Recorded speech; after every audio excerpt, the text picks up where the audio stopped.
Hello everyone, welcome back to Unsarkari. आज हम start करें ओशन सैलिनिटी से। तो सबसे पहले तो सैलिनिटी क्या होती है? It is the total content of dissolved salt. एक 1000 ग्राम्स ऑफ सी वाटर में कितना अमाउंट ऑफ सॉल्ट डिजॉल्व्ड है, उससे हम कैलकुलेट करते हैं कि कितना लेवल ऑफ सैलिनिटी है। ब्रैकिश वाटर हम बोलते हैं 24.7 जो लिमिट होती है। अगर उतनी सैलिनिटी है वाटर में, then it is called brackish water. अगर रोल की बात करते हैं तो सैलिनिटी का किस किस चीज़ में रोल होता है, तो बहुत सारी कॉम्पोजिशन में इम्पैक्ट करता है ओशन के। सबसे पहले तो कितना ज़्यादा जो हीट वेव्स आ रही है, जो हीट आ रही है सन से, इंसुलेशन जो आ रहा है, रिसीव हो रहा है, कितना उसको एब्जॉर्ब कर पाएगा, उस कैपेसिटी को डिसाइड करता है सैलिनिटी। उसके बाद इवापोरेशन कितना हो पा रहा है, रिलेटिव ह्यूमिडिटी कितनी हो पा रही है, उसके बाद थर्मल एक्सपेंशन कितना हो रहा है सी वाटर का, देन सरफेस पे टेम्परेचर कितना है, एंड डेप्थ में जब जाते हैं तो वहाँ पे कितना टेम्परेचर है, that is also decided by salinity. इसके बाद बात करते हैं कि फिशेस जो हैं या अदर मरीन रिसोर्सेज है, उनका कैसे डिस्ट्रीब्यूशन हो रहा है ओशन में, वो भी सैलिनिटी से डिसाइड होता है। वन ऑफ दी कुछ कुछ जो हाईएस्ट सैलिनिटी की वाटर बॉडीज हैं, उनमें एग्जांपल है डेड सी का, great salt lake, then lake Van Turkey में। डिजॉल्व सॉल्ट की जब हम बात करते हैं कि कितना सॉल्ट डिजॉल्व है 1000 ग्राम्स ऑफ वाटर में, तो उसमें जो कॉम्पोजिशन होता है उसमें सोडियम होता है, क्लोरीन होता है, सल्फेट, देन मैग्नीशियम। सबसे ज्यादा सोडियम एंड क्लोरीन होता है, then sulphate, then magnesium, and यहाँ पे हम देख सकते हैं बाइकार्बोनेट्स प्रेजेंट होते हैं, बोरेट होता है, ब्रोमीन होता है, ऑल्सो कैल्शियम एंड पोटेशियम। तो डिफरेंट डिफरेंट सॉल्ट हमने देख लिया। सबसे ज्यादा सोडियम क्लोराइड प्रेजेंट होता है, then magnesium chloride, then magnesium sulphate. इसके बाद आते हैं फैक्टर्स, क्या क्या अफेक्ट करता है ओशन सैलिनिटी को, क्योंकि हम देखते हैं कि कहीं पे तो सैलिनिटी ज्यादा होती है, कहीं पे कम होती है। तो तीन मेजर फैक्टर्स होते हैं जो डिसाइड करते हैं कि कितना लेवल होगा। तो तीन मेजर फैक्टर्स में आता है, सबसे पहले इवेपोरेशन कितना हो रहा है, देन प्रेसिपिटेशन कितना रिसीव हो रहा है, रेन या फिर फ्रीजिंग थॉइंग साइकिल जो होती है, आइस की मेल्टिंग से जो फ्रेश वाटर मिलता है, वो डिसाइड करता है। एंड उसके अलावा ओशन करंट्स, किस डायरेक्शन में ओशन करंट्स मूव कर रहे हैं, वार्म ओशन करंट्स हैं या फिर कोल्ड ओशन करंट्स हैं, वो डिफाइन करता है। तो सैलिनिटी हो गया, टेम्परेचर हो गया, एंड ऑल्सो द डेंसिटी। जब हम डेप्थ में जाते हैं तो सैलिनिटी में हमें वेरिएशंस देखने को मिलते हैं। तो हॉरिजॉन्टल और वर्टिकल जो डिस्ट्रीब्यूशन होता है, उसमें ये तीन से चार फैक्टर्स है जो रोल प्ले करते हैं। सबसे पहले इवेपोरेशन है, प्रेसिपिटेशन, जिसमें प्रेसिपिटेशन में फ्रेश वाटर का फ्लो हमें कितना मिल रहा है, देन ओशन करंट्स किस डायरेक्शन में मूव करें एंड क्या तरीका है ओशन करंट्स का, वार्म है या फिर कोल्ड है। उसके बाद डेंसिटी ऑफ वाटर। तो ये तीन टॉपिक एक दूसरे के साथ इंटर रिलेटेड होते हैं, salinity, temperature and the density of water. तो बात करते हैं हॉरिजॉन्टल और वर्टिकल डिस्ट्रीब्यूशन की।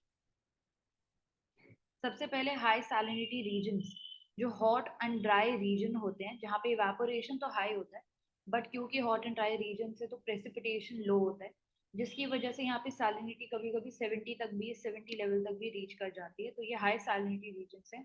देन लो सैलिनिटी रीजन की बात करते हैं तो यहाँ पे फ्लक्चुएट करती है बिटवीन 0 to 35। जीरो कहाँ पे देखने को मिलती है? एस्चुरीज जो होते हैं, जो माउथ होता है रिवर का, जहाँ पे जो रिवर है सी वाटर के साथ मिक्स हो रही है, वहां पे सबसे कम सैलिनिटी हमें देखने को मिलती है। आर्कटिक रीजन्स में जिसको हम देखते हैं, जहाँ पे फ्रेश वाटर जो आइस केप से मेल्ट होके आ रहा है, जब वो सी वाटर के साथ मिक्स होता है।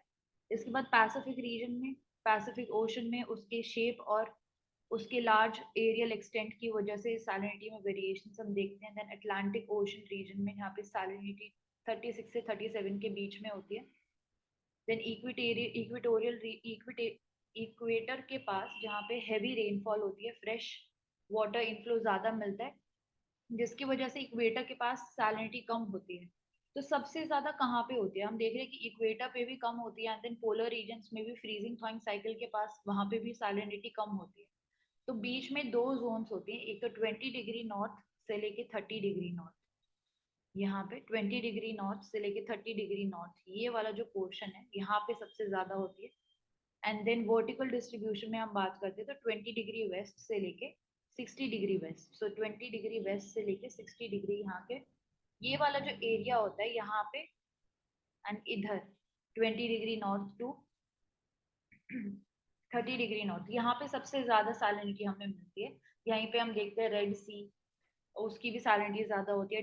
डेड सी है वो भी यहीं पे लोकेटेड है इसी जोन में, यहाँ पे, जो कि आता है 20 डिग्री वेस्ट से 60 डिग्री वेस्ट के बीच में।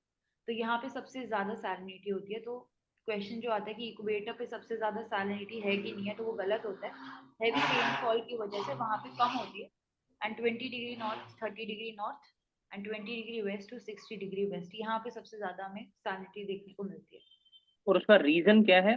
वो रीजन ये होता है कि जब हम बात करते हैं ट्रॉपिकल और सब ट्रॉपिकल, ये जो 20 डिग्री नॉर्थ और 20 डिग्री साउथ की भी बात हुई, ये हमें शो करता है कि जो ट्रॉपिकल और सब ट्रॉपिकल रीजन है यहाँ पर सैलिनिटी ज्यादा होती है। क्यों? इसका सबसे इंपॉर्टेंट फैक्टर ये है कि यहाँ पर लैंड मास भी उतना ही है, यहाँ पर जो ओशियनिक सरफेस है वो भी कहीं ना कहीं रिलेटिवली उतना ही है।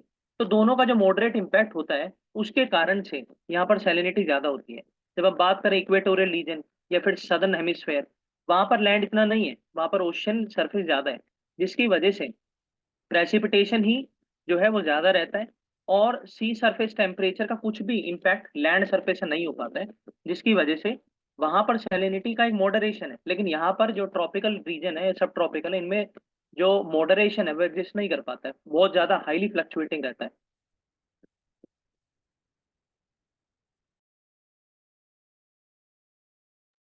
ठीक है। एंड इसके बाद इंडियन ओशन में भी हम कंपेयर करते हैं बे ऑफ बंगाल एंड अरेबियन सी में। तो बे ऑफ बंगाल की जो सैलिनिटी होती है वो लो होती है, क्योंकि गंगा जो रिवर है उससे पानी हमें कॉन्टिन्यूसली फ्रेश वाटर मिलता रहता है, जिससे जो सैलिनिटी है वो कम हो जाती है। अरेबियन सी की बात करते हैं तो कम इनफ्लक्स होता है वहाँ पे फ्रेश वाटर्स का, जिसकी वजह से उसकी हायर सैलिनिटी रहती है। तो बे ऑफ बंगाल में कम होती है एंड अरेबियन सी में ज्यादा होती और इसका ये भी 2 मिनट ऐड कर देता हूँ, करो ना, है जी। कि बे ऑफ बंगाल में गंगा ही नहीं है, बे ऑफ बंगाल में जितनी भी majority of the Indian river peninsula reverse हैं, वो सारी की सारी बे ऑफ बंगाल के अंदर ड्रेन करती हैं। क्यों करती हैं? क्योंकि जो हमारी लैंड सरफेस है इंडिया की, that is highly tilted, tilted toward the eastern side. इसी वजह से जो हमारा ड्रेनेज सिस्टम है उस वो ऐसा है कि सारी की सारी रिवर्स यानी मेजोरिटी रिवर्स ईस्टर्न फ्लो करती है रादर की वेस्टर्न। जब हम बात करते हैं अरेबियन सी, तो यहाँ पे कुछ ऐसी रिवर हैं जैसे कि भारतापुजा, पेरियर, वो ही सिर्फ ईस्टर्न है, बाकी की सारी ईस्टर्न रिवर्स हैं। और यही कारण है कि जो वेस्टर्न घाट्स हैं वो कहीं ना कहीं कंटिन्यूस रेंज में है आज तक, और ईस्टर्न घाट जो है वो फ्रेगमेंटेड है, क्योंकि इतनी सारी ड्रेन होती है तो एक्सोजेनिक एंडोजेनिक प्रोसेस कंटिन्यूस चलते हैं। पहाड़ियों को जो बीच में से उनके rail,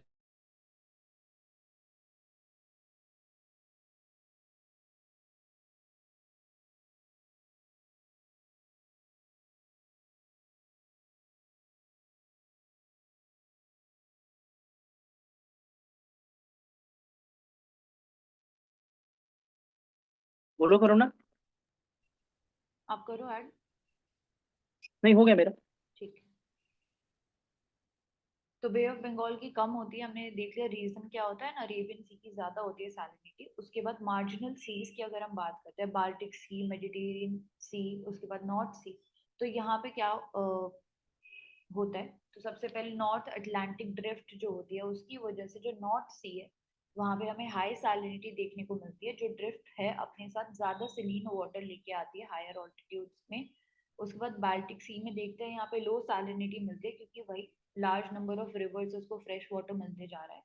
then high evaporation and less precipitation होने की वजह से मेडिटेरेनियन सी में ज्यादा सैलिनिटी होती है, जिसी वजह से यहाँ पे ब्लैक सी भी हम देखते हैं इस रीजन। ब्लैक सी जो है, ब्लैक सी जो है इसमें सैलिनिटी कम होती है, क्योंकि इसको कॉन्टिन्यूसली फ्रेश वाटर मिलते जा रहा है रिवर से।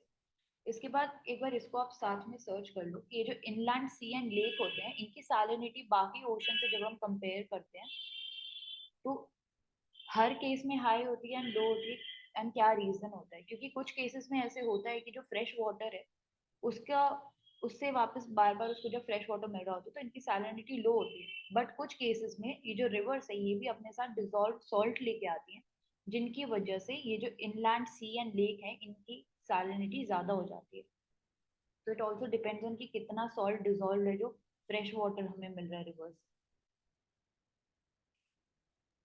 और ऊपर वाले जो आपने बताया कि अटलांटिक नॉर्थ सी, वहाँ पर हाई सैलिनिटी क्यों है? कि इट इज सैलाइन वाटर, मतलब अटलांटिक ओशियन जो पहले डिस्कस की कि 20 to 60 डिग्री के बीच में हाई सैलिनिटी होता है, और नॉर्थ अटलांटिक ड्रिफ्ट जब from west south west to north east जब मूव करते हैं टूवर्ड्स द यूके और आगे में नॉर्थ सी में, तब ऊपर में एक तरह से देर इज मोर कोल्ड, तो वो डिसेंड करते हैं, और डिसेंड करने के कारण एक तरह से सैलिनिटी बढ़ जाता है। और अटलांटिक ओशन से करंट है ना, तो अटलांटिक ओशन ऑलरेडी हाई सैलिन है, तो मिक्स करने का सैलिनिटी बढ़ जाता है। हम्म। तो जब हम बात करते हैं ना इनलैंड सी की, करो थोड़ा, इनलैंड सी की, लेक्स की और ओपन ओशन की, तो हम देखेंगे कि कुछ ऐसे रीजन्स हैं, ज्योग्राफिकल रीजन्स, जो इनमें बहुत इंपॉर्टेंट रोल प्ले करते हैं। इनलैंड सी है यानी लैंड लॉक्ड है। लैंड लॉक्ड है तो उसके अंदर सैलिनिटी कम भी हो सकती है, ज्यादा भी हो सकती है। कम कब होगी? अगर मोस्ट ऑफ द रिवर्स जो है मीठा पानी लेकर आ रही है, तो इनलैंड सी के अंदर सैलिनिटी कम। लेकिन ज्यादा कब होगी? जब जो रिवर्स है, जैसा अभी अभी करुणा ने बताया कि सैलाइन लेकर आते हैं कई बार। उसके अलावा जब लैंड और सी ब्रिजेस का आपस के अंदर रिएक्शन होता है, दूसरा फैक्टर ये हुआ, मॉडरेशन नहीं रह पाता है, उससे सैलिनिटी बढ़ जाती है। लेकिन जब हम ओपन सी की बात करते हैं, ओपन सी और लैंड सी में तीसरा मेजर डिफरेंस क्या है कि लैंड लॉक्ड सी के अंदर जो सरफेस ओशैनिक जो सरफेस सी मूवमेंट है, वो इतना एक्टिव नहीं है। हाई प्रेशर से लो प्रेशर नहीं जा पा रहा है, या फिर जा रहा है तो बहुत कम जा रहा है। लेकिन जब हम बात करते हैं ओपन ओशन की, ओपन ओशन के अंदर जो ओशन करंट्स हैं या ओशन टाइड्स हैं, उनकी मूवमेंट के कारण जो है high pressure to low pressure continuous movement होता है, जिसकी वजह से जो सैलिनिटी का लेवल है वो अप एंड डाउन होता रहता है। तो हम बोल सकते हैं कि जो इनलैंड सी है, inland sea is more brackish, more saline than the open ocean. But yes, there are some oceans which are considered as inland sea, which do have less salinity. But yes, if we compare in the general wise, so inland sea and lakes have more brackish, more saline water as compared to the large oceans. करो नीचे। अब बात करते हैं सब surface salinity क्या होती है, यानी एक तो सरफेस पर, एक सब सरफेस, सरफेस के नीचे डेप्थ में जब आप जाएंगे, तो जितनी जितनी डेप्थ में आप जाते हैं, तो हमने ये देखा था कि जैसे जैसे आप पानी के अंदर जाएं, ठंडा होता चला जाता है। ऊपर वाला गर्म, नीचे वाला ठंडा, ऐसे ही सैलाइन का भी है। आप जितनी ऊपर रहेंगे, उतना ज्यादा जो सैलिनिटी है वो कम रहेगी। जितना डेंस में जाएंगे, उतनी सैलाइन की जो डेंसिटी है वो बढ़ती जाएगी। और हम ये भी देखते हैं कि जो इक्वेटोरियल रीजन है, वहां पर जब आप नीचे जाते जा रहे हैं, जब आप डीप पेनिट्रेट कर रहे हैं ओशियानिक लेयर्स के अंदर, upper zone, pelagic zone, benthic zone के अंदर जब आप पास होते हुए जा रहे हैं, तो आपको सैलिनिटी के अंदर इतना फ्लक्चुएशन ज्यादा नहीं दिखेगा। अगर ऊपर मान लीजिए 10% थी, नीचे 12, 13, 14, 15 ऐसे चलेगी। लेकिन जब आप हायर लेटीट्यूड्स के अंदर जाते हैं, जैसे कि ट्रॉपिकल और सब ट्रॉपिकल की हमने बात की, वहां पर जैसे ही आप नीचे जाएंगे, तो सैलिनिटी का जो परसेंटेज है, जो रेशियो है, वो बहुत हाईली फ्लक्चुएट होता है। जब ऊपर 10 है, तो नीचे जाते ही सीधा 25, तीसरे लेवल पे सीधे 50, 75 ऐसे चलेगा। क्यों? क्योंकि सब ट्रॉपिकल और ट्रॉपिक लेवल्स पे हमने देखा कि इक्वेटोरियल रीजन जितनी रेनफॉल नहीं, इतनी ज्यादा movement of oceanic waves and currents नहीं, इतना ज्यादा मिक्सचर नहीं है जितना इक्वेटोरियल रीजन पे। मिक्सचर का क्या मतलब है? जब हम बात करते हैं, यस मानसी, जब हम बात करते हैं इक्वेटोरियल रीजन पे, तो सरफेस वाली, सरफेस ओशन सरफेस मूवमेंट भी आते हैं और एटमोस्फेरिक मूवमेंट भी आते हैं। जेट स्ट्रीम्स की बात करते हैं, ट्रेड विंड्स की बात करते हैं, सारी चीजें आके कन्वर्ज कहाँ करती हैं? इक्वेटर पर करती हैं, जिसकी वजह से प्रेसिपिटेशन भी ज्यादा, सेंट्रीफ्यूगल फोर्स भी ज्यादा, साइक्लोन भी नहीं बनेगा, और जो है आपका नॉर्मल हर चीज मॉडरेशन पे रहेगी। सैलाइन भी मॉडरेशन, ठंडा गर्म पानी भी मॉडरेशन। तो इसीलिए सब सरफेस सैलिनिटी की हम बात करें, तो इक्वेटोरियल रीजन पर लोअर और ट्रॉपिकल सब ट्रॉपिकल लेवल पर ज्यादा। वर्टिकल डिस्ट्रीब्यूशन की बात करें, तो अभी अभी हमने देखा वर्टिकल डिस्ट्रीब्यूशन का मतलब, यानी आप सरफेस से जितना नीचे चले जाएंगे, वो वर्टिकल डिस्ट्रीब्यूशन कहलाएगा कि कितना है। जैसे आप नीचे जाएंगे, तो इक्वेटोरियल रीजन में आपको जो है सलाइन ज्यादा मिलेगा, ब्रैक्रिज सलाइन कम मिलेगा, ब्रैक्रिज कम मिलेगा। ट्रॉपिकल सब ट्रॉपिकल पर ज्यादा मिलेगा। डेप्थ की अगर हम बात करें, तो डेप्थ पर जो सैलिनिटी है वो इतनी ज्यादा फ्लक्चुएट नहीं हो पाती है, वो फिक्स ही रहती है। अगर फिक्स नहीं भी कहें तो स्टेबल रहती है। लेकिन सरफेस पर उतनी नहीं रहती है। क्यों? Because of again the precipitation and evaporation conversion जो होता है आपस में, जितना ज्यादा इवेपोरेट होगा उतना ज्यादा प्रेसिपिट होगा, ठंडा जो आपका मीठा पानी आएगा, उसके बाद सरफेस लेवल पर सैलिनिटी फ्लक्चुएट होती रहेगी। यहाँ पर अगर डेंसिटी देखें तो डेंसिटी किसकी ज्यादा है? डेंसिटी भी हाइयर सैलिन वाटर की ज्यादा होती है, क्योंकि हाइयर डेंसिटी मटेरियल के ऊपर ही लोअर डेंसिटी तैरेगा। तो जब हम बात करते हैं तेल की और पानी की, तो तेल का जो डेंसिटी है वो कहीं ना कहीं हल्की है पानी से, तभी तो वो पानी के ऊपर जो है पानी के अंदर डिजोल्व नहीं होता है, पानी के ऊपर एज ए लेयर आ जाता है। इसी तरीके से जो लोअर सैलिन वाटर है वो आपका अपर सैलिन वाटर के ऊपर ही रहेगा। एक रीजन यहाँ पर होता है हेलोक्लाइन, जहां पर सैलिनिटी जो है वो हायर लेवल पर बढ़ती है आपकी। यानी आप नीचे जाए जा रहे हैं समुद्र के, आपको जो है नमकीन पानी का टेस्ट मिलता जा रहा है, हल्का नमकीन, थोड़ा ज्यादा नमकीन, फिर एकदम से इतना मिला कि आप कुछ कर ही नहीं सकते, वो इतना नमकीन पानी। तो आप इसको प्रैक्टिकली ऐसे समझ लीजिए कि हाईएस्ट फॉर्म ऑफ सैलिनिटी जहां आपको मिले और जहां बढ़ जाए सैलिन लेवल, इसको बोला जाता है, एज मानसी जी डिक्लेयर, थर्मोक्लाइन, जो कि ठंडे पानी के रीजन को बोला जाता है। लेकिन यहाँ पर है हेलोक्लाइन, जो कि नमकीन पानी, एक्सेस नमकीन पानी आपको टेस्ट करने को मिल सकता है। चलिए नीचे। तो हम कह सकते हैं कि जो हैलोक्लाइन है वो सैलिनिटी से रिलेटेड है, जो थर्मोक्लाइन है वो टेम्परेचर से रिलेटेड होता है ओशन के। तो यहाँ पर लिखा हुआ है अदर फैक्टर्स बीइंग कांस्टेंट, यानी अगर कुछ भी ना हो और increasing salinity of sea water causes its density to increase, तो इसको बोला जाता है स्ट्रेटिफिकेशन बाय सैलिनिटी। यानी इसका जो लेना देना है वो सिर्फ इतना सा है कि अगर सारे कॉन्स्टेंटों, सारे फैक्टर्स को आप नजरअंदाज भी कर दें, अगर सिर्फ सैलिनिटी की बात करें, तो ओशन का स्ट्रेटिफिकेशन, ओशनिक जो लेयर्स है वो कैसे क्रिएट होंगी? Higher density of saline water, उसके ऊपर लोअर सैलिनिटी की जो लेयर है वो आ जाएगी। अगर सैलिनिटी की पीपीटी टर्म्स में बात करें तो बाल्टिक सी 7, रेड सी, जब हम बात करते हैं रेड सी के अंदर दोबारा से जो है हमास लेड अटैक्स हो रहे हैं, तो ऐसा भी बोला जा रहा है कि जो एक काउंटर फोर्स वहां पर बनाई गई थी led by US, that has failed. तो रेड सी, मेडिटेरेनियन रीजन, पर्शियन गल्फ, वहां पर कैस्पियन सी आप देख सकते हैं सेंट्रल एशियन रीजन के अंदर, डेड सी। तो डेड सी जो है, आई थिंक ये वही डेड सी है जिसकी हम बात कर रहे हैं, जो कि इजराइल इजराइल रीजन के अंदर है। और लेक वैन। तो सबसे ज्यादा जो हम बोलते हैं कि हायर सैलिनिटी हमें देखने को मिलती है, वो लेक वैन। अब अगर क्वेश्चन ये आए कि डेड सी के अंदर अगर मान लीजिए किसी को स्विम करना है तो क्या कर सकता है, तो the answer is yes. Lake Van के अंदर अगर करना है तो भी कर सकते हैं, लेकिन again you require special technical textile in the form of lens, in the form of glasses, so to do that. लेकिन आप कर सकते हैं, ऐसा नहीं है कि वो नमक के पहाड़ की तरह जम गया है, बस यस उसके अंदर सैलिनिटी जो सोल्ड सैलिनिटी है वो हायर लेवल की है। अब हम बात करते हैं ओशियनिक टेम्परेचर की। तो टेम्परेचर क्यों ही जाने ओशन का, अगर ये क्वेश्चन आए तो 3 या 4 कारण होते हैं। पहला, जो वहां पर वाइल्ड एक्वेटिक फ्लोरा फोना है, किन कंडीशंस में वो जीता है, और टेम्परेचर बढ़ने से उसका क्या इम्पैक्ट आएगा, वो जानना जरूरी है। अब कुछ जो बुद्धिजीवी है वो ये भी कह सकते हैं कि जानवर ही तो है और वो जिए मरे, हमें उससे क्या लेना। लेकिन हमारे जो कोस्टल स्टेट्स हैं, हमारी जो कोस्टल कंट्रीज हैं, वहाँ ओशन टेम्परेचर इसलिए भी इंपॉर्टेंट हो जाता है क्योंकि ocean wild life flora fauna को लोग कंज्यूम भी करते हैं। तो अगर वो नहीं कर पाएंगे तो दैट विल लीड्स टू त्रिनकाल, फूड का शॉर्टेज, फोडर का शॉर्टेज, और जो है फूड स्कार्सिटी आ जाएगी, लिवलीहुड के ऊपर एक चैलेंज आ जाएगा, क्वेश्चन आ जाएगा।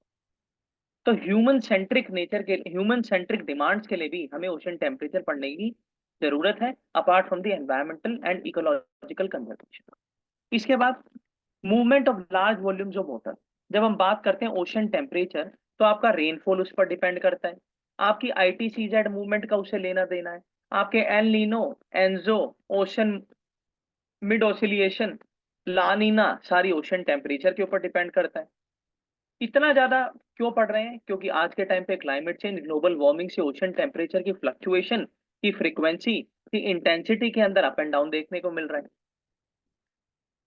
इसके बाद जो ओशन करंट्स हैं, ओशन टेम्परेचर के बढ़ने से जो मिक्सिंग जोन होता है, जब हम बात करते हैं गर्म पानी और ठंडे पानी का जहाँ पर आपस में मिक्स होता है, वो बहुत ही अच्छा रीजन माना जाता है। क्यों? क्योंकि वहां पर ज्यादा आपको स्पीशीज देखने को मिलती हैं, आपको ज्यादा प्रिस्टीन रिसोर्सेज मिलते हैं, आपको जो है ओशन टेम्परेचर इसलिए भी जरूरी होता है कि जो आपके करंट्स हैं वो टाइड्स बन जाते हैं, फ्लड्स आ जाती हैं, आपके साइक्लोन्स फॉर्मेशन होता है, तो सारी चीजें जो है आपस में इंटरकनेक्टेड हैं।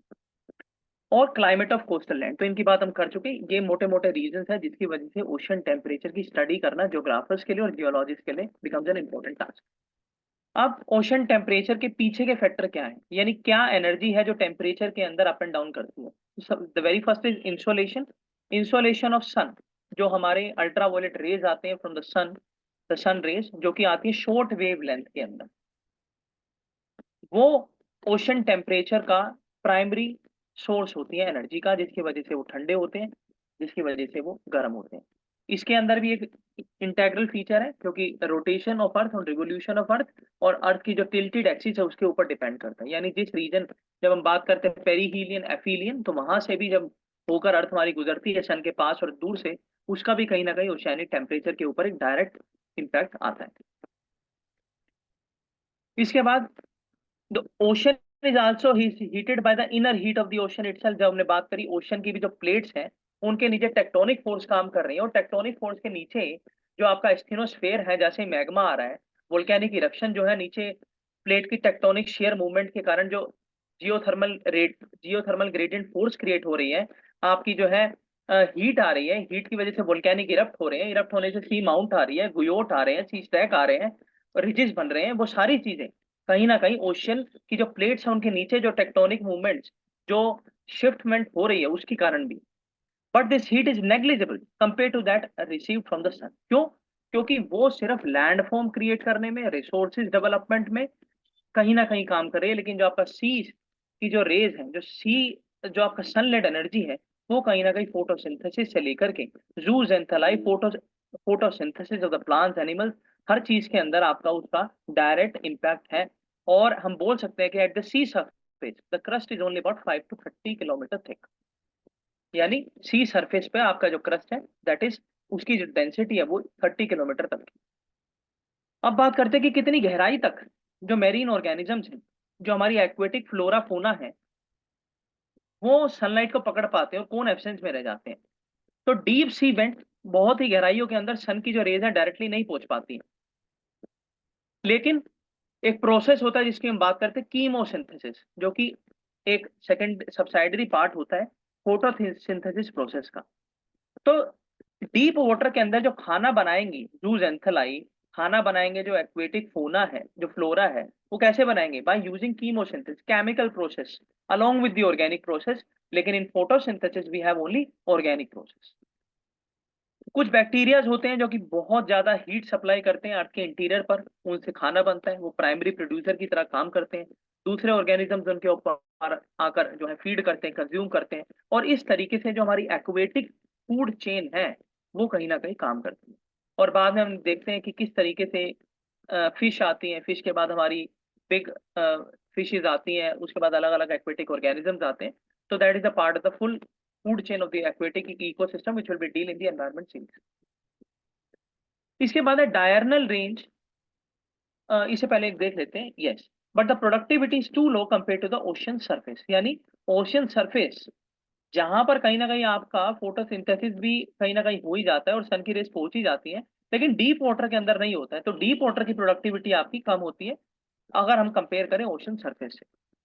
अब अगर बात करें diurnal range of ocean temperature, तो what is the meaning of diurnal range? यानी दिन रात, अगर बोले ठंडा गर्म, डायरनल रेंज दो तरीके की जो चीजें हैं वो ना। Diurnal range of ocean temperature is too small. Why do ocean takes more time to heat and cool? यहाँ पर अगर इस चीज को पूरा एक ब्रीफ में समझने की जरूरत है, वो कैसे हम देखते हैं कि हम बात करते हैं अर्बन आइलैंड हीट इफेक्ट। हम कभी बात नहीं करते कि ओशन हीट इफेक्ट। ऐसा क्यों? वो इसी वजह से कि जो अर्बन आइलैंड हीट इफेक्ट आप बात कर रहे हैं, वो आप बात कर रहे हैं लैंड सरफेस, वो आप बात करें कंक्रीट सिस्टम, जिसको ज्यादा टाइम लगता है सन की रेस को एब्जॉर्ब करने में भी और रिलीज करने में भी। लेकिन जब आप बात करते हैं ओशन की, तो वो एब्जॉर्ब भी धीरे करेगा और वो रिलीज भी धीरे करेगा। वो बहुत धीरे धीरे रिलैक्स मूड में चलता है वो। और जो आपका लैंड सरफेस वाला मामला है वो थोड़ी जल्दबाजी करता है, आप इसको ऐसे समझ लीजिए। तो high heat capacity of ocean, अगर हम बात करें डायनल रेंज हीट कैपेसिटी की, तो वाटर की हायर कैपेसिटी होती है, जैसा कि अभी अभी मैंने बताया लैंड से। हाई कैपेसिटी क्यों? क्योंकि अगर देर में लेता है तो लेता भी ज्यादा ही है, और जब लेता है तो बहुत धीरे ही देता है, रिलीज करता है। और इसी वजह से ऐसा बोला जाता है कि जो ओशंस हैं वो कॉन्टिनेंट के मुकाबले ज्यादा गर्म है, हीट सिंक माने जाते हैं ओशंस। ऐसा इसीलिए बोला जा, और जब हम बात करते हैं कार्बन सिक्वेस्ट्रेशन, तो जब हम देखते हैं कि आयरन रोड जो है समुद्र में डाल दी जाती है, उनके ऊपर रस क्रिएट हो जाता है, जूजेंथेला आ जाती है, कार्बन सिक्वेस्ट्रेशन होता है। तो वो भी इसी का पार्ट है कि इतनी ज्यादा हीटनेस है, इसीलिए इसको हीट सिंक भी माना जाता है। हीट को एब्जॉर्ब बहुत करता है, लार्ज स्केल पे करता है कॉन्टिनेंट से अगर कंपेयर करें, और heat up and cools down much faster, जो कि लैंड करती है। ओशन जो है आपका लेगा भी धीरे, देगा भी धीरे। डायरनल रेंज की बात करें, तो डायरनल रेंज में क्या, टेम्परेचर का सबसे हाईएस्ट पॉइंट और टेम्परेचर का सबसे लोएस्ट पॉइंट, यानी या तो दिन या रात, या ठंडा या गर्म। तो इसकी अब अगर हम बात करें तो लैंड के ऊपर डायरनल रेंज ज्यादा है। क्यों? एकदम से गर्म हो जाती है, एकदम से ठंडी हो जाती है, लेकिन ओशन के साथ ऐसा नहीं है।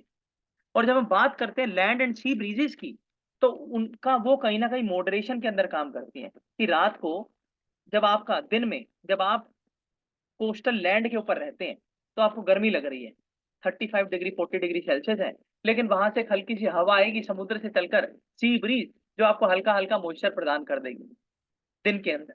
लेकिन रात को क्या होगा, आप ज्यादा ठंडे हो गए, लैंड आपकी डायरनल चेंज ज्यादा है आपकी लैंड का, तो जल्दी से टेम्परेचर उसने रिलीज किया, तो समुद्र के पास जाकर आपको नमी महसूस होगी, आपको थोड़ी थोड़ी गर्मी महसूस होगी कंपेयर टू द लैंड। तो वहां से उठ करके लैंड ब्रीज चलेगी फिर, कि अब समुद्र को थोड़ा ठंडा करके आते हैं। तो this is called a diurnal range impact, जो कि लैंड एंड सी ब्रीजेस के द्वारा होता है, even with daily heating and cooling cycle. इसमें हम देखते हैं। अब अगर बात करें कि ओशन का जो वाटर है वो किन कारणों से गर्म होता है, पहला हमने बताया प्राइमरी सोर्स सन का रेडिएशन, दूसरा बताया हमने कन्वेक्शनल करंट। कन्वेक्शनल करंट का सिंपल सा मतलब यही होता है कि आपकी जो हीट है उसका वर्टिकल मूवमेंट हो रहा है। कन्वेक्शनल करंट यानी करंट की तरह वो पास होगी, नॉर्थवर्ड शिफ्ट मूवमेंट करेगी, और डेंसिटी के हिसाब से वो चलेगी। तो जैसे जैसे आपकी अर्थ का टेम्परेचर बढ़ेगा डेप्थ में, वैसे वैसे आपका ओशन वाटर डेप्थ लेवल पे गर्म होगा। जैसे ही वो गर्म होगा तो उसके जो सब सरफेस पर ऊपर जितनी लेयर है वो ठंडा पानी उस सबको गर्म करता हुआ ऊपर जाएगा। इसका मतलब होता है कन्वेक्शनल करंट, यानी हर चीज नीचे से ऊपर गर्म होती है, कोई ऊपर से नीचे गर्म नहीं होती, कन्वेक्शनल करंट को अगर साधारण भाषा में समझना है। और इसी तरीके से पूरी जो हीट है वाटर के अंदर, ओशन के अंदर, वो डेवलप होती है। Heat is produced due to friction caused by the surface wind. तो तीसरी चीज क्या आई? तीसरी चीज आई atmospheric pressure, atmospheric wind, atmospheric surface level air. तो वो क्या करती है, जब वो समुद्र के सरफेस को टच करके निकलती है तो एक फ्रिक्शन क्रिएट होता है, आप देखेंगे रिपल्स क्रिएट हो जाते हैं। अगर तेज हवा पानी के टच करके जाए तो टाइड्स आती हैं, करंट्स बन जाते हैं, रिपल्स बन जाते हैं। ऐसा बोला जाता है अगर रिपल्स के अंदर आप फंस जाए तो no one can save you, you will die. आप कोई नहीं बचा सकता है, अगर स्ट्रॉन्ग रिपल के अंदर आप फंस जाते हैं तो। Tidal currents which increase stress on the water body, तो ये नहीं, जो आपकी मूवमेंट हुई, जो आपके रिपल्स बने, जो आपकी टाइड्स बनी, वो जब फ्रिक्शन हुआ तो उस फ्रिक्शन से हीट जनरेट हो रही है। वो टाइड जब आ जा रही है तो नॉर्मल सरफेस लेवल का जो वाटर है उस टाइड का वाटर उसमें डिफरेंस पाएगा उसके टेम्परेचर में। क्यों? क्योंकि वो फ्रिक्शनड वाटर है, उसको धक्का लगा है, उसको घर्षण हुआ है उसका आपस में एयर के साथ, तो हीट प्रोड्यूस हुई। इसी की वजह से उसका भी वर्टिकल मूवमेंट हुई। अब अगर बात करें ocean water, okay, so we are short of time and we can continue from tomorrow, so thank you so much and keep watching answer. नहीं, फैक्टर्स को भी कवर कर लेते हैं, हो जाएगा 8 मिनट। क्या कह रही करो ना? मैं कह रही हूँ फैक्टर्स को भी कवर कर लेते हैं, हो जाएगा 8 मिनट। ठीक है, और ये बंद नहीं की ना रिकॉर्डिंग अभी? नहीं नहीं, ठीक। तो हम बात कर रहे थे ocean waters. I am extremely sorry for the my stakeholders that I stop. The ocean water is cooled by, तो ओशन वाटर हमने देखा गर्म कैसे होता है, आप देख लेते हैं ठंडा कैसे होता है। तो हीट बजट जो हम बात करते हैं पूरे अर्थ का ही है कि कितनी ज्यादा हीट उसने ली और कितनी उसने छोड़ दी, बैक रेडिएशन। तो यहाँ पर हम देखते हैं कि शॉर्ट वेव में नहीं, लॉन्ग वेव के अंदर टेरेस्ट्रियल रेडिएशन से जो है हीट बजट रिलीज होता है। जितना आपने लिया था, आपने कितना एक्सपेंडिचर किया बजट, बजट बोल रहे हैं हम, हीट बजट। और लॉन्ग वेव रेडिएशन के अंदर जो है हीट रिलीज की जाती है। सी वाटर से भी ऐसा ही होता है। इसके अलावा टेम्परेचर डिफरेंस आ जाता है बिटवीन सी एंड एटमोस्फेयर, तो उससे भी एक्सचेंज ऑफ हीट होता है। इसका मतलब क्या है? इसका सिंपल सा मतलब क्या है? Movement of air. जितनी ज्यादा मूवमेंट ऑफ एयर रहेगी उतना ही ज्यादा ठंडा और गर्म मौसम आता चला जाएगा, क्योंकि हाई प्रेशर से लो प्रेशर अगर गर्मी है तो एयर अपनी तरफ खींच के ले जाएगी उसको, समुद्र से भी। और तीसरा इवेपोरेशन, ज्यादा गर्म ज्यादा इवेपोरेशन, उसके बाद condensation of clouds, then precipitation. तो इन थ्री प्रोसेस से इन ब्रीफ हम कह सकते हैं कि heat budget, back radiation, exchange of heat because of air, and third is evaporation. अगर हम बात करें factors affecting temperature distribution of oceans, तो क्या क्या फैक्टर हैं जिससे डिस्ट्रीब्यूशन होता है टेम्परेचर का? पहला इंसोलेशन, जहां पर ज्यादा सन की रेज वहां पर ज्यादा गर्म। हीट लॉस, जितना आपने लिया था ज्यादा एयर है आपके रीजन में तो ज्यादा लॉस हो जाएगा। एल्बिडो, एल्बिडो ऑफ द सी का मतलब क्या है? ये बेसिकली ग्लेशियर से रिलेटेड है कि जितने ज्यादा ग्लेशियर्स वहां पर होंगे उतना ज्यादा एल्बिडो बढ़ जाएगा, depending on the angle of the sun ray. Physical characteristics of the sea surface, तो boiling point of sea water is increase in case of higher salinity, यानी ज्यादा हेलोक्लाइन रीजन, उसके बाद ज्यादा आपका बॉइलिंग पॉइंट, ज्यादा गर्मी, कम नमक, ज्यादा जो है आपका कूलर रीजन। और सैलिनिटी जैसे बढ़ेगी, यहाँ पर अच्छा दिया हुआ है, सैलिनिटी बढ़ी तो बॉइलिंग पॉइंट बढ़ा, गर्मी हुई तो इवेपोरेशन हुआ, देन कंडेंसेशन, प्रेसिपिटेशन। इसके बाद सबमरीन रिजिज एंड सिल्स, जब हमने देखा कि रिजिज है पैसिफिक रिंग ऑफ फायर की अगर हम बात कर सकते हैं, जहां जहां पर वो होगी वहां पर जो है आपका जो है सी टेम्परेचर बढ़ेगा।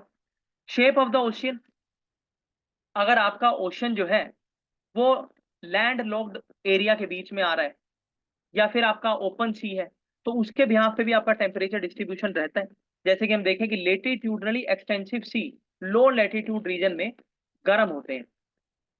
तो लो रीजन कौन से हैं? ट्रॉपिकल, सब ट्रॉपिकल, वहां पर गर्मी ज्यादा होती है। लेकिन अगर एक्सटेंसिव सी की बात करें, जैसे कि मेडिटेरियन सी है, तो उनका हाई टेम्परेचर होता है। और longitudinally extensive gulf of California से एनक्लोज सी, ये भी वही बात है कि लैंड सरफेस के बीच में, तो गल्फ, बे एक्सेट्रा, लो लेटीट्यूड पर इनमें हाई टेम्परेचर होता है क्योंकि मॉडरेशन नहीं मिल पाता है। Local weather condition such as cyclone, तो ये भी कहीं ना कहीं आपका जो टेम्परेचर है ओशन का, इसको डिस्ट्रीब्यूट करने में अहम भूमिका निभाते हैं। Unequal distribution of land and water, इसके अंदर हम देखते हैं कि ज्यादा नॉर्दर्न हेमिस्फीयर जो है वहां पर ज्यादा हीट इसलिए वजह से भी है क्योंकि लैंड से ज्यादा पेरिफेरी है, लैंड से ज्यादा कनेक्ट है। साउदर्न में ऐसा नहीं है। प्रिवेलेंट विंड्स, जिनकी हम बात कर सकते हैं, surface wind, jet stream, trade winds, इसमें हॉरिजॉन्टल भी आ गई, वर्टिकल भी आ गई। तो लैंड ब्रीजेस जो कि लैंड से चलती है ओशन की तरफ, सी ब्रीजेस जो कि सी से चलती है लैंड की तरफ, ये भी कहीं ना कहीं हाई प्रेशर को लो प्रेशर में ले जाती है, लो प्रेशर को हाई प्रेशर में ले जाती है। इसके बाद है ऑन शोर विंड्स, जो कि ओशन से कॉन्टिनेंट के अंदर आ रही है, यानी एक काफी, करो नाम नीचे करो, यस। तो ये भी कोस्ट के आसपास जो है टेम्परेचर को बढ़ा देती हैं, जैसे कि एल नीनो। एल नीनो में क्या होता है, जो हमारा वेस्टर्न पैसिफिक है, पेरू करंट, वहां पर पेरुवियन करंट्स आ जाते हैं, यानी वहां पर जो है आपका हॉट करंट्स आ जाते हैं, जिसकी वजह से वहां पर ज्यादा बारिश होती है। और इंडियन रीजन और इंडियन ऑस्ट्रेलियन रीजन के अंदर जो है हाई प्रेशर आ जाता है, जिसकी वजह से यहाँ पर बारिश डिले हो जाती है। और इसका वाइस वर्सा है लानिनो। ओशन करंट्स, तो ओशन करंट जो है लार्ज पार्सल ऑफ वाटर होते हैं जो जो एक्चुअल में मूवमेंट कराते हैं पानी की, रिवर के अंदर भी ओशन के अंदर भी। तो वार्म ओशन करंट जो है रेस कर देते हैं टेम्परेचर कोल्ड एरियाज के अंदर। जब आप पढ़ेंगे इक्वेटोरियल रीजन से movement of water towards the pole, तो वो कैसे काम करता है? वो करता है कि इक्वेटोरियल से